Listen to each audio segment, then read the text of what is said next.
كان كلها اثار يا كابتن، وتعتبر يعني مباراه كانت جميله جدا في ادائها من اول دقيقه لاخر دقيقه. وفوز كبير للنادي الاهلي، يعتبر من 2008 تقريبا النادي الاهلي فاز على محله في المحله، وان كان في ماتش اللي تم كانت في مشكله فيه واتحسب للنادي الاهلي، لكن فوز حقيقي في مباراه وانتهت. كان فين 2011 كان فوز اعتباري بالنسبه للنادي الاهلي، وبالتالي كان النهارده الفوز بالنسبه للنادي الاهلي تعتبر 3 نقاط بتكسر فوز فيه ظلم.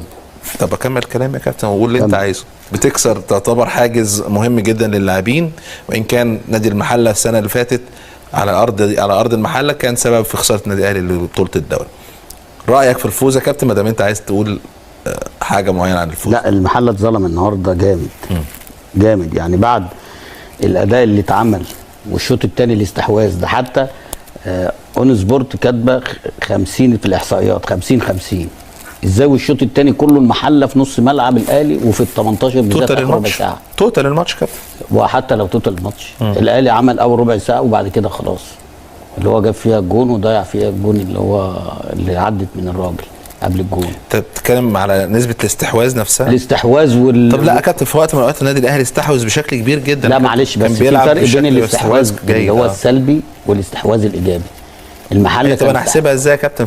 هو الاستحواذ اللي جه بالنسبه اللي قلنا لما حطيته كان على الاستحواذ اللي هو العادي الطبيعي اللي بيحصل، لكن ما فيش استحواذ ايجابي هم يقدروا يفصلوه ما بين استحواذ ايجابي واستحواذ سلبي. لا طبعا، انت الشوط الثاني كله المحله هي المستحوذه وهي اللي بتهاجم. ايوه بس ده ممكن تكون ادى اوردر للاعبين انه اوردر ايه؟ ولا عارف حاجه ولا اوردر ولا. لا والله اللاعبين يا كابتن من نص ملعب كانوا يعني واخدين تعليمات ان يبقى فيه بالشكل ده. ده يا عم ده لو نزل احمد عبد القادر الشوط الثاني زي ما نزله كده بس من البدايه كان الاهلي كان كسب اكتر من 2 3 4، لانك انت كنت كسبان وبعد كده كمان اول ما نزلت الشوط الثاني جبت الهدف الثاني، يعني المباراه ماتت. ايه اللي دخلك تاني؟